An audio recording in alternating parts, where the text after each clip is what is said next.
Good afternoon, everyone. JR with Secure Metals. Welcome to another technical update here for both gold and silver. Today is March the 10th.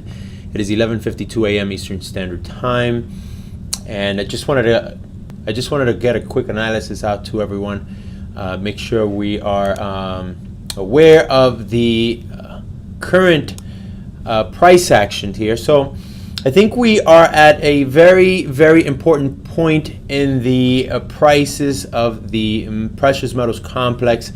Right now we are sort of stuck here on some sideways consolidation, but I do expect prices to go higher. So today I'll be looking at the daily and weekly time frame here for both gold and silver. I'll also look at the Dow Jones as well as precious metals ratios, gold and silver ratios. So let's get to it, right? Daily chart here let's start out with gold. Daily chart here for gold. I did mention that a move to 1350 was the move that we were looking for. We got the move that we were looking for. At this point, it's really just a matter of waiting to see if this 1350 to 1362 is going to hold as resistance, pushes back down, or if this is not going to hold, and we're going to test the next area, which is roughly this range right here, anywhere between, I would probably say 1400 all the way up to 1435.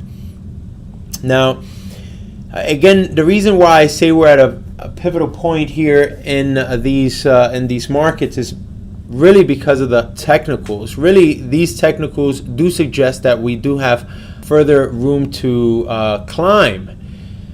Currently at 1342, we've tested this 1350 area roughly 4 times so far here on this daily chart.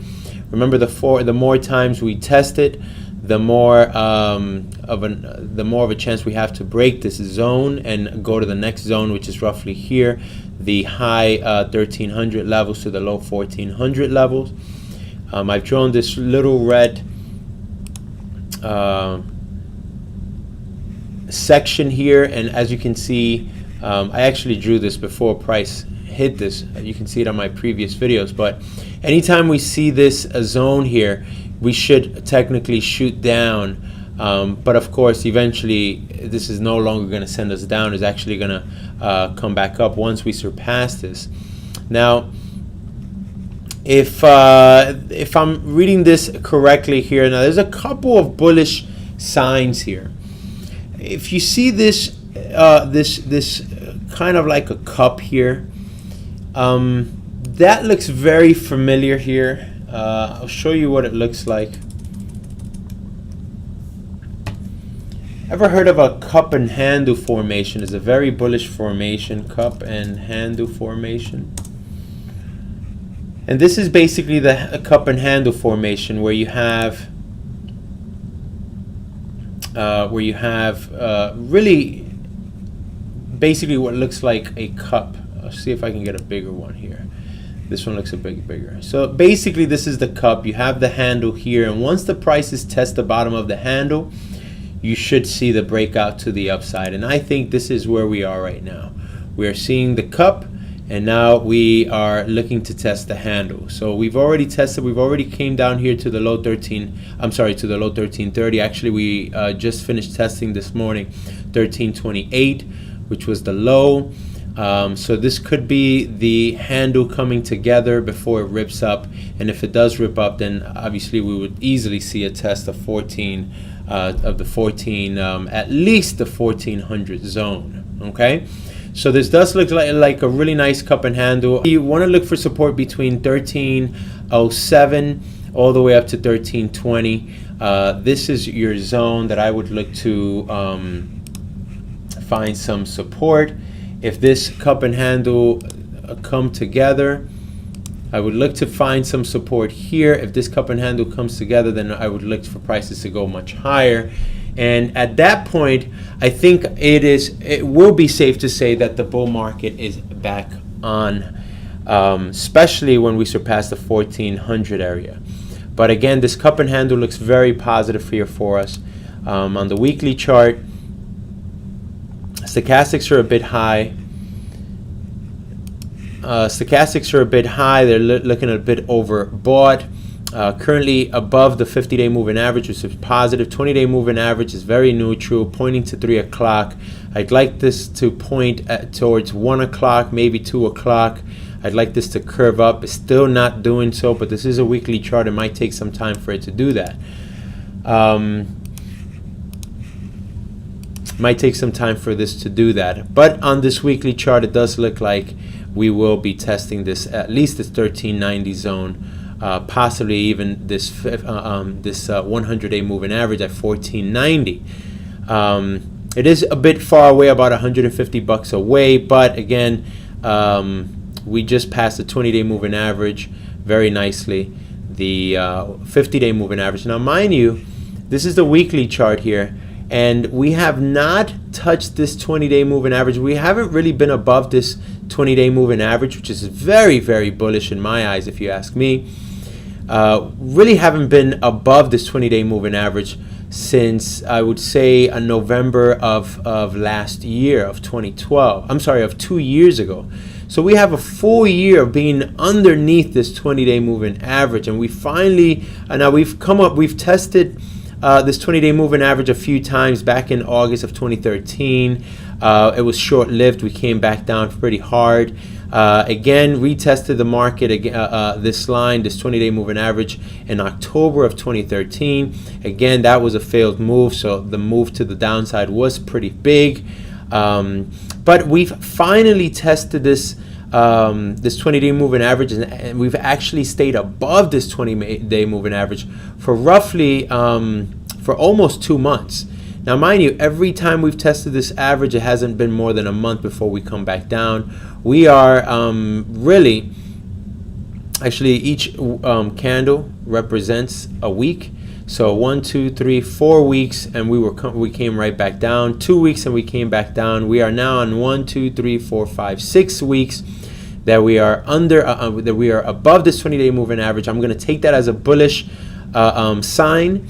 And again, based on this weekly gold chart, I would be looking to test this 1391 area. Okay, but technical is looking very, very strong, and I definitely do like this handle, this cup and handle formation. This should be very, very nice and bullish for us. This 20-day moving average on the daily is pointing towards 1 o'clock. Probably, pointing to about 1 o'clock, which is very positive. I would not like to see a test. Really, if you ask me, if I'm looking at this chart, I think a move below 1275 would probably just be basically would mean that this was just a fake breakout, and fake breakouts usually are followed by big moves to the opposite direction, which would be to the downside. So again, on this chart, I wouldn't like to see a move below 2070. If I do see a move, I'm sorry, 1270. If we do see a move below 1270, it could be that this was just a fake breakout, and we might see a strong move to the downside, possibly test the low 1100s, maybe even a high 1000 area. On the silver chart, okay, very similar. I mean, we don't have the cup and handle formation, but we do have a nice rise, and now testing the bottom here. On this chart here, I wouldn't like silver to fall below this level here, the 20 zone, really the 2050, but your 20-day, your 50-day, and your 100-day moving average are below us. And we just came under this 20-day moving average, so I wouldn't be surprised if we would test the low 20s, maybe the mid 20s, 2050. Currently holding just above 2080. A move below, I would probably say this area here. I'd probably say that a move below this area will probably just confirm that this move, this upward move to $22 was a fake move. Let me make this bigger. But this move was fake. This was a false breakout, and the move to the downside, I would think it would be much faster. So especially being that we traded sideways here for so long, for roughly since the November of last year all the way up till February of this year, sideways trading. Again, we did expect a big move to the upside. We got the move that we were looking for. Now we would expect this market to find some sort of support. Now again, What is going to turn this into a bull market, if you ask me, is you have the breakout, right? So there's the breakout. You test your first level of resistance, which was tested, easily broke through that resistance. We traded sideways for what? For about 2 weeks, and fell below the sideways trading range. Now this seems to be the trading range here. I would expect this to be the false breakdown and this thing to come back up and retest this 2150 zone. Again, we can still test this level here, but this is the scary level here. I would think that this is the last time to purchase here. Again, being that this is 19, let's say if you buy silver at $20, your risk probably is only 25 to 30 cents, because again, a fall below this 1975 would probably bring a big move to the downside. So I wouldn't necessarily want to fall below 2050, and definitely not want to fall below the $20 zone. I would think that a move below $20, and if we're able to stay there and close below that level, I think it would be probably a very, very, very negative thing here for the metals market in the near term. Ultimately, with the money printing and the fundamentals, I do expect higher prices. We're trying to see if the floor has been established. If it hasn't, then we might find a floor at the low $16 all the way down to probably the $15 or maybe even the $14 range, and that might be the floor. But you know, production cost is really above $20. So who knows how low these manipulators, if this market is being manipulated, who knows how low they can bring these prices. But at this level here, at this point here, what we want to do is we want to see if this market is going to be able to follow through and have some follow through. So we tested this level here, which was the $22 range, came down here. Now we're testing this low level, which is $21. We're going to see if this holds. We have a little bit of a mixed signal here with this candle. And what I would like to see is, if we're going to continue on this bull market, is I want to see a move up. I want to see a test here. I want to make sure that this level holds. Worst case scenario, this level holds, and this is what I expect. I expect a move to at least 22.90, 23.05, around that area. Actually 23.10. So between 22 and 23, between 22.50 and 23.10 is where I'm looking to test. So this is how I want to see this. A move above $22 definitely puts us in a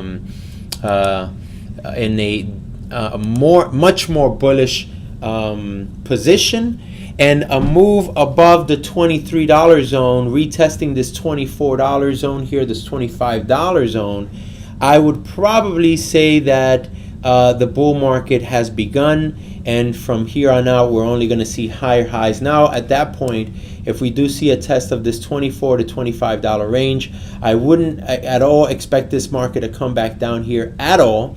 I would expect this market to find some support here in this level once we test this level here, this $25 zone here. Right, so after we test this $24 to $25 zone here, I would expect the market maybe to come back down a little bit, but find some support roughly in this area.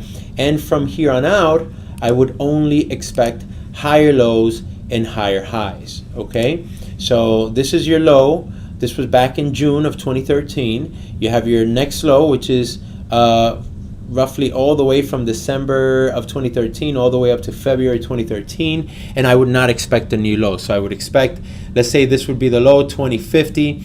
It comes up to 25. We can see a low, but it has to be over 2050, right? And we'll just continue to make higher highs and higher lows, sort of like this thing here, where we see a low, high, lower high. I'm sorry, higher low, higher high, higher low, higher high, and we can continue with this trend for the next, I would probably say, several years. So I would think that the bull market is back on, and now it's only a matter of just positioning yourself properly. Again, the fundamentals don't lie, guys. We're printing $65 billion every single month. And I think actions, we've all heard this before, actions speak louder than words. And I think the one thing that a lot of people are not taking in consideration is that, yeah, the economy is coming back, and yeah, unemployment, I mean, I don't see it, but I guess if you watch the news, you'd think it. I guess they can use any little metrics to justify that the economy is doing much better. I don't think it is. I don't think there's any reason to think that the Dow Jones is going to continue to climb to 20,000, especially when you have this bearish formation, which I'll show in a minute. But my point is that actions speak louder than words. And if we're truly in an environment where things are starting to pick back up again, why is the Fed still printing? So again, they can tell us all, they can say that we're doing much better, but the question is, if you think we're doing much better, why do you continue to print and destroy the currency?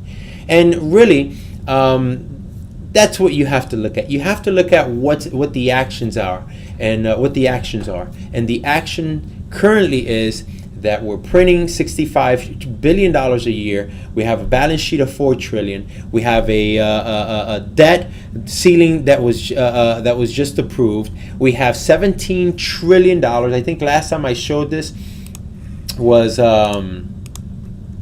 let's look at the debt clock. National debt clock. I think last time I showed this we were at 16 trillion. And now look at this. What a sad scenario here with this debt clock. Give it a second. And this is currently your debt clock, right? We're at 17.5 trillion. It's only growing, and it's only growing faster and faster. 61 total US debt, unfunded liability, $61 trillion, $17 trillion. The Fed has only one tool left, which is to print more money. We've already printed $6 trillion under Obama, which, by the way, he was beating up Bush for his money printing, but this guy has outdone him completely. So what you have to look at, you have to pay attention to the fundamentals, and you have to pay attention of why they say to hold 10% of your money, 15% of your money in precious metals. Silver right now at $20. I mean, I know we've all gotten beaten up here a bit, but if you consistently add 10% of your income to your portfolio, you would have been sitting very, very, very pretty. And it's scary to buy when the market is down, but in the same respects, you buy when the market is down. So what are you going to do? You're going to buy when this thing hits 25? Oh, okay, you know what? Now I believe that printing money causes inflation, so now I'm going to get in. No, printing money is inflation. That's what it is. Buy silver, buy gold at $20.80 right now. You'd be foolish not to. Okay? Protect your wealth. Protect your hard-earned wealth. And that's what it comes out to. It comes out to real purchasing power. Gold and silver always hold their purchasing power. And by allocating 10% of your money, all you're doing is, listen, if silver goes from 20 to 40, yeah, you doubled your money, but not really, because milk has also doubled, and so has gas and everything else. So in reality, by allocating a small portion of your wealth in precious metals, all you're doing is allocating 10% to a non-volatile currency. Because yeah, gold and silver are volatile, but they are versus fiat currencies, right? If you compare gold to oil, which I actually do have, I have a spreadsheet. I'll do that on the next video, I promise. But if you look at a spreadsheet, what gold has bought you in the last 100 years, what it bought you 100 years ago, what it's purchasing now, what it's going to purchase tomorrow, you'll see that the line is very, very, very flat. Versus, if you look at precious metals versus a fiat dollar, of course, you're going to have a lot of volatility. But again, you have to pay attention to these fundamentals, and you have to pay attention to what these guys are doing. They're printing money, and the reason why they're printing money is because they don't believe the story that they're giving us. The story is that we're getting better, that the economy is improving, but the fact is we're not improving. Unemployment, it's terrible. It's still growing. Participation rate is terrible. There's nothing positive about this. Let's look at the Dow Jones here. And now you look at the Dow Jones, and you kind of have to start wondering, well, the Dow Jones, let's look at this weekly chart here briefly. And, they announced that back in December, they announced that they were going to take 10 billion off. They did. And look what happened to the Dow Jones. Within just a few weeks, they announced that they're going to stop printing, that they're going to slow down the money printing, the printing press. And the Dow Jones loses 7%. Okay? That's a big loss, and I expect this market to continue to lose, even though on the weekly chart, this 20-day moving average is looking very, very, very strong.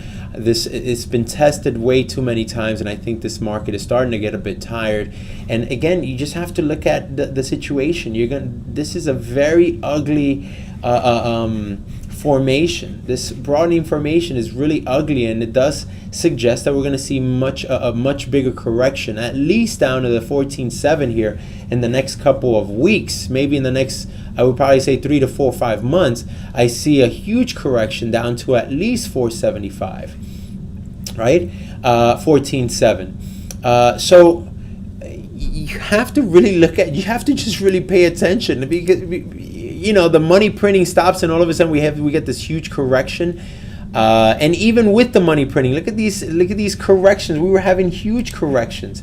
I mean, over here it's 6%, over here 5%, another 6%, and now over here we have a 7% correction. The market is crazy. You better pay attention to what's going on to these fundamentals. If the Federal Reserve is printing money, they're printing money because obviously the economy needs it. If we didn't need it, they wouldn't print it.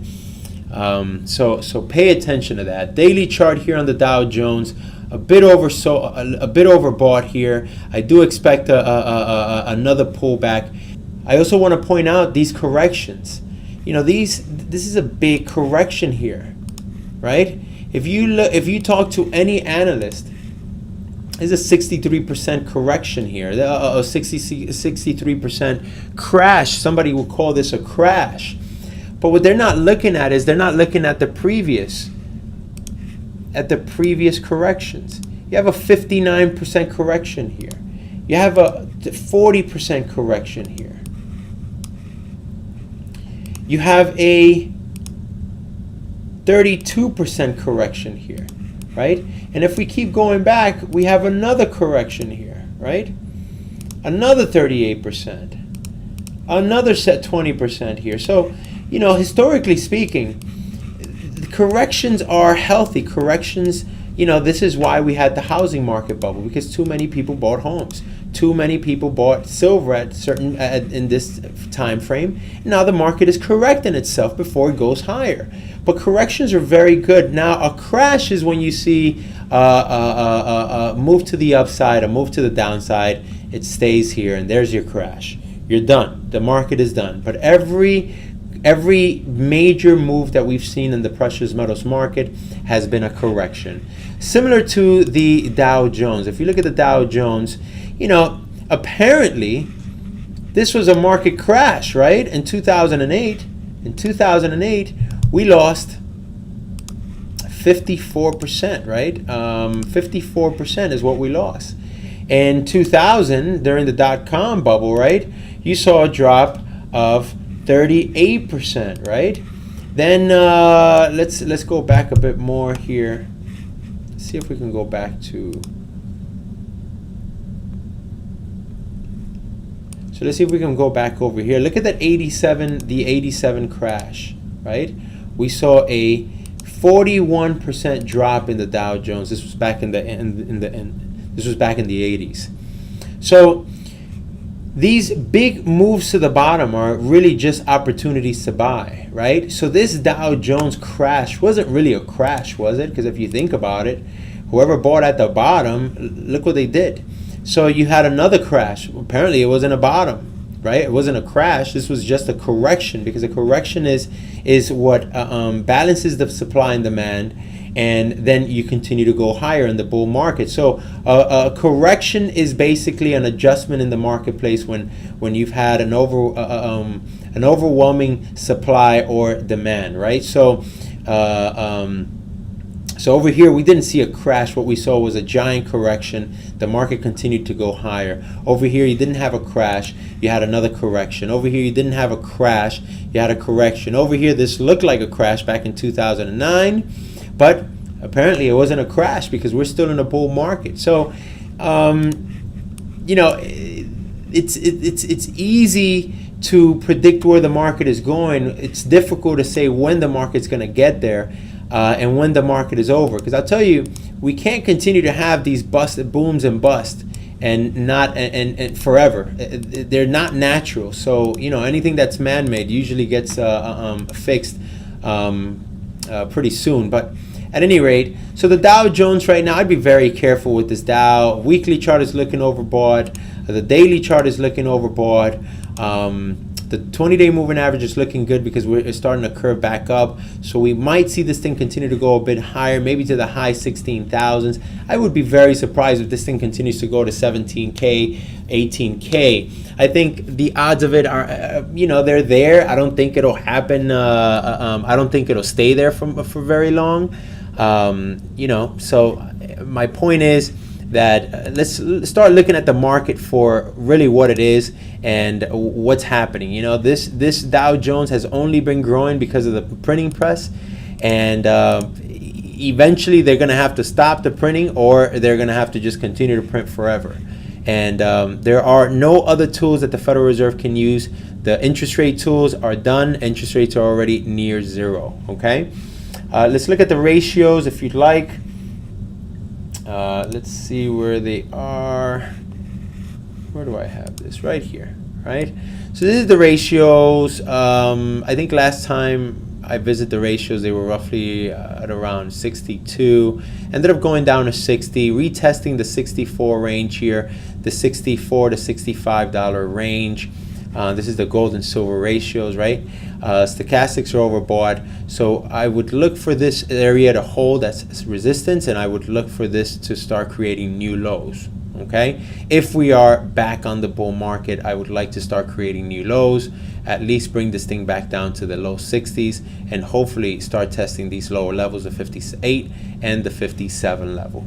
All right, besides that, that's about it, guys. The technicals, at this point, we just really want to see if they're going to come together. I was asked the other day if I think that this market is manipulated. We heard the LIBOR scandal and interest rates being manipulated. 6 JP Morgan and Goldman Sachs. I don't know what the actual. Let me look it up. If you're not doing anything, tune in. If you are busy, that's probably done with the analysis. 6 bankers dead.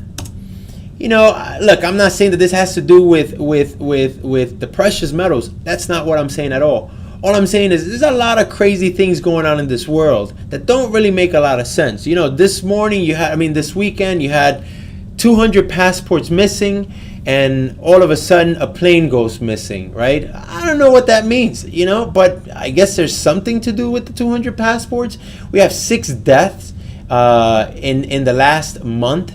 6 JP Morgan employees just die. They all commit suicide. Does that make a lot of sense? I don't know. Maybe they knew something about not manipulation in the metals market, but just in general. Maybe they knew something and they couldn't live with it, so they left it, right? I don't know. But point is that there's a lot of funky stuff going on. And I think you really just have to look at the fundamentals and just make sense of them yourself. Does it make sense that Bernanke prints money, and for the last 6 years, all we've done is print money and nothing's happened? Unemployment is still extremely high. The job participation is really low. It's just nothing's fixed. So if all this money printing, if we've printed $8 trillion in the last 7 years, right? We've printed $8 trillion, almost $8 trillion in the last 7 years, and nothing's changed. What makes us think that in the next 7 years, more money is going to fix things? So, make sense of this market. Buy at the lows, sell at the highs. As far as gold goes, I think gold is again, like I said earlier, looking to test the 1400 zone. But ultimately, I like silver right now better. I like silver a bit better right now, because silver, I think, at $20 is just a steal. And I think anyone who gets involved in silver right now is going to do really, really, really well, especially when we start testing this area here. I mean, you get into silver right now at $20. In a year, if this thing is back at $30, which is very reasonable, given today's fundamentals, right? You've doubled you've made 50% of your investment. So, I think the downside is very limited, right? $5 risk, $10 upside. Hey man, I take those odds all day long. Guys, thanks for joining me. Pretty long video today, but again, hope you'd enjoy it. Bye-bye.